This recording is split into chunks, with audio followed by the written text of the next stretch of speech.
Alright then everyone, we got the next set of novels and the types. Let's hear them, let's understand this, let's run down in the understanding. We got 5 of them remaining.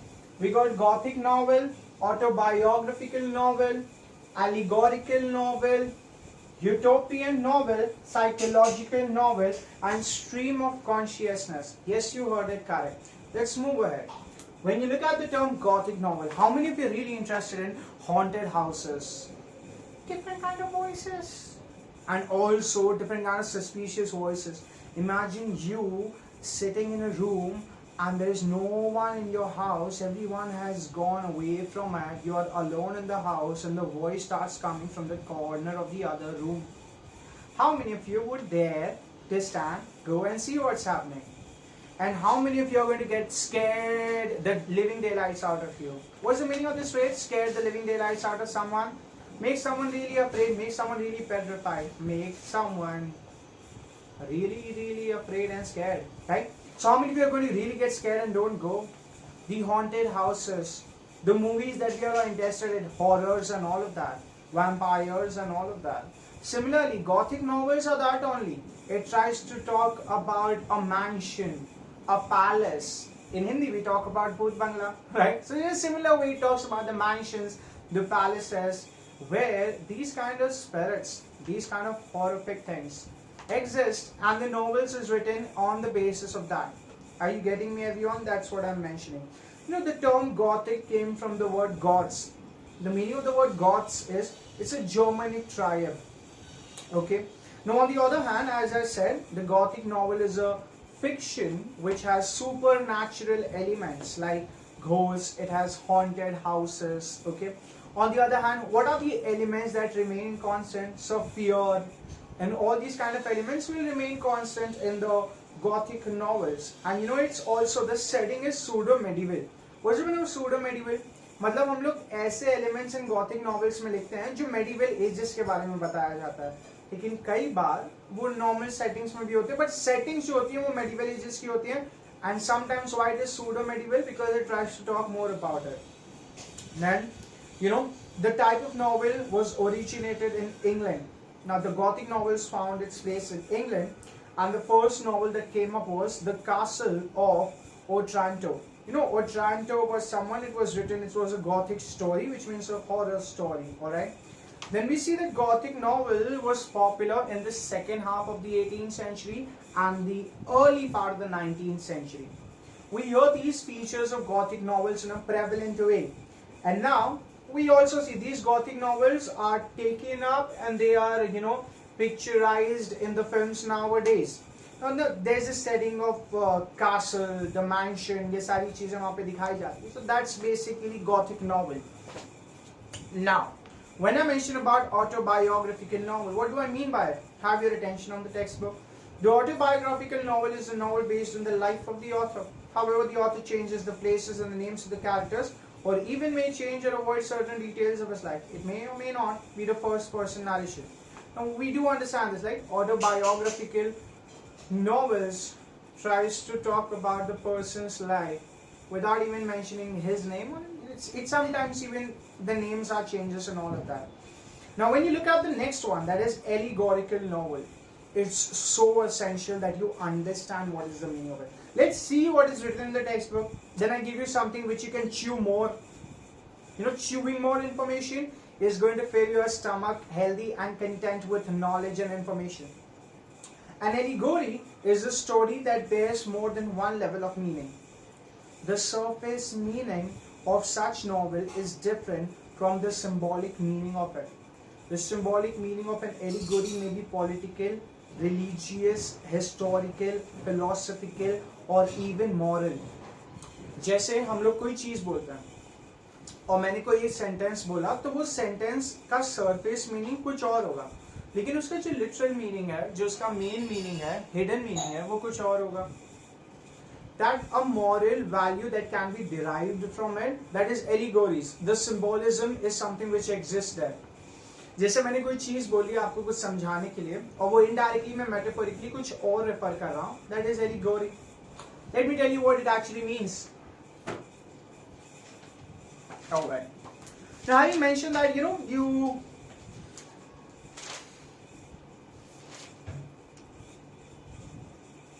Okay. Now, for example, when I say the abstract ideas like hard work, motivation, all these kind of ideas and ideals are depicted in an allegory novel, और उसका surface meaning कुछ और ही होता है. For example, Plato, who was a very famous one, an author, he wrote his first novel, and the name of the novel happened to be The Allegory of the Cave. The moment you hear the word cave, what is the surface settings that come up in your mind? So it's going to be people inside the cave, no light, and there are going to be fire lights that they will come up with. They have to linger in the light. They do not have to relinquish. What's the meaning of relinquish? Give up. They do not have to relinquish in the light. They have to be in a cave. All these kind of things come up, right? The Plato wrote a book called Allegory of the Novel, and it is considered as a classic allegory and a fundamental text in the classical literature. Now you have to understand, the story moves ahead in this way. The Plato sets forth a plot where the people are living inside a cave, and from the narrative it sounds like there's this firelight that is ignited inside the cave. Now what do I see? And therefore the inhabitants of the cave, the people inside the cave, cannot see anything directly, but they just see the shadows of it on the front wall because of the firelight. Now what do I see?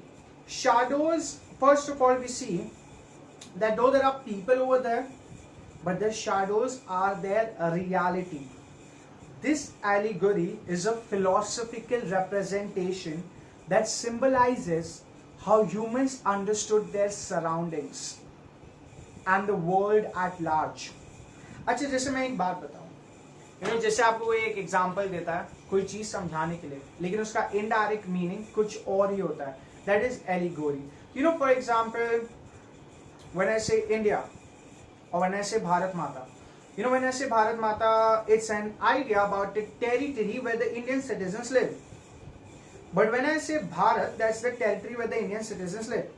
But when I give that expression of nationhood to a motherhood, that is Bharat Mata, that is allegory, explaining in a different way, and the hidden meaning of it happens to be the motherhood. Are you getting me what I'm trying to say? That's what allegory novels are, and they really became widespread with people showing greater interest in learning about it. Okay? Now, when I say this, let's move ahead with utopian novel. Now, what do we have in utopian novel in our way? First of all, what utopia is? Utopia is ऐसी एक दुनिया देखना जो possible ही नहीं. जब मैं आपको ऐसा कहूँ कि काश ये दुनिया ऐसी होती जिसमें कोई डर ही नहीं.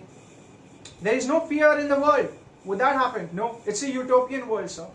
What if I say that everyone in the world thinks in the same way? Kash, we have that kind of a world. Is that possible? It's a utopian world, sir.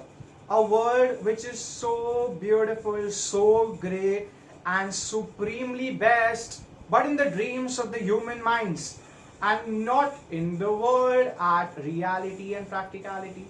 That is a utopian world. Okay, so utopia is an imaginary community or society possessing ideal qualities. It is a common literary theme, especially in the science fiction or the speculative fiction. Now that's utopia. Now let us move ahead with the psychological novel. Are you understanding me, everyone, how we are proceeding ahead? Let's read what is the meaning of this, and I'll give you more information about it. Psychological novel is the work of fiction that treats the internal life of the protagonist. What's the meaning of protagonist, everyone?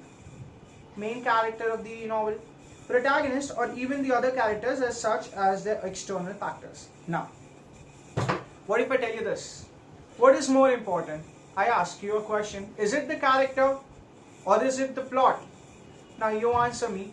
So the plot is more important. Kahani kya hai? वो important है. But what if I tell, in the psychological novel, the impression and the spotlight of importance is shifted from plot, and the spotlight of essence is given to the characters' feelings, affections, emotions. That's psychological novel. For example, जब आप कहीं एक जगह पे बैठ जाते हो और जब आप अपने दिमाग को कहते हो, now you have to think, and your mind goes on thinking, goes on going in the back, goes on going in the front, just stays in the present, thinks a lot about, becomes anxious, releases all the mind, becomes happy. Now what's the meaning of it? क्या एक thought के बाद जो दूसरा thought है वो आपका mind control कर सकता है? नहीं सर. मेरे माइंड में जो बहुत सारे थॉट्स आते हैं मेरे स्टडीज के बारे में, मेरे गर्लफ्रेंड्स के बारे में, मेरे बॉयफ्रेंड्स के बारे में, and all of these things that comes in my mind, and all the other activities, where I'm going to do the trip, what's my dream destination, how did my mother treat me today, all these kind of thoughts that come in our mind one after the other, it comes on ceaselessly, it comes up relentlessly, it doesn't stop, it has no control of it. So psychological novel deals with a platform that is created in the novel with the people writing the thoughts just as they feel. That is psychological novel. I hope you got it. Let me give you more factors about it. For example, if I say, so he's given more importance. Plot is subordinate to the character. मतलब character को ज़्यादा importance दिया और character की जो subordinate में रहता है वो plot रहता है. Okay, that's one feature of psychological novel. And when was this novel really prevalent? It was really prevalent in the 28th century. People increasingly adapted this style of writing.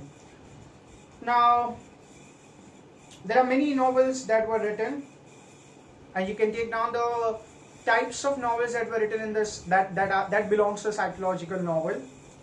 Fyodor Dostoevsky, that is Fyodar and Dostoevsky, and the novel that he wrote that comes in the grab and the meaning and the essence of psychological novel is Crime and Punishment. And Leo Tolstoy's War and Peace. Leo Tolstoy's War and Peace is the other novel. Are you getting me, everyone? Are you understanding these novels that I'm moving ahead with? I'm sure you're getting it. Read it, understand it, because the things may come from anywhere. Now look at this. Stream of consciousness. Let's read that out. Stream of consciousness is a phrase coined by William Jones in his treatise Principles of Psychology, 1890. It means the flow of thoughts, incidents, and the plot are in the sequence of their occurrences. The novelist relates them as they enter the mind of the character. The sequence, the incidents, वो stream of consciousness होता है. कभी कोई एक thought आया, एक incident आया, उसको लिख दिया. फिर उस incident के उस ख्याल में वो चीजें वो लिख दी. That's the stream of consciousness. Okay. So when I say this, for example, a character is going in a party, and what the character is thinking about the party and whatever thoughts are coming in her mind, writes it down. Then she takes the reader back to the previous description of the party narration that he had once visited or she had once visited in any part of the area with any few people at any place. Can discuss even that? Never know. That stream of consciousness, the incidents as they occur, the people puke it out. Are you getting me what I'm trying to say, everyone? These are the novels and they become supremely essential. Alright, you're understanding? Let's move ahead and learn the last one, and that is Bild and Gunn's Roman novel. The German word Bild and Gunn's Roman indicates growth. The fictional biography or autobiography is concerned with the growth of the protagonist's mind, spirit, and characters from the childhood to adulthood. In the first half of the 28th century, a cult of pulp magazines became popular in which the fantastic fiction for the general entertainment of the masses, what is masses? Subjects, people, readers, was printed on the cheap pulp paper. The pulp fiction era provided a building ground for the detective novels and science fiction. The last one, The Sign of Four, the novel Sign of Four, the last fourth novel of your English textbook belongs to this section, detective novels and all of that. Science fiction. Science fiction is a genre of speculative fiction dealing with imaginative concepts such as futuristic setting, futuristic science, 2050 May, the cars are going to fly, all these kind of things, that is what comes over here. Okay, you read it out, it is really simple, and it tells you science fiction often explores the potential consequences of scientific and other innovations. Frankenstein was a novel written by Mary Shelley. It's considered to be the first novel based on science and technology. The genre flourished in the second half of the 19th century. Detective fiction is a subgenre of crime fiction and mystery fiction in which an investigator or a detective, either professional or amateur, investigates a crime, often a murder. So that is what we are going to be understanding in the Sign of Four as well. Now pay attention. We are done even with history of novels. There are two things done. History of novels around the world in 80 days. And my students, I feel so responsible for your paper So to make sure you watch the video and understand various things that I have tried to make sure that it gets imbibed and inculcated in your personality, do make sure of that. Okay, everyone? It has been a pleasure. Let's move ahead, and I'm going to cover the next novel, and that is To Serve with Love. Let's talk about the world which is biased. Let's talk about the world where the differences are based on the skin of the color, racism. It's very interesting. It's going to come to you soon. For now, signing off. That's it. Thank you very much, everyone, to have bestowed your energy, time, and talks to these some of the interesting aspects and greater dimensions. That's it.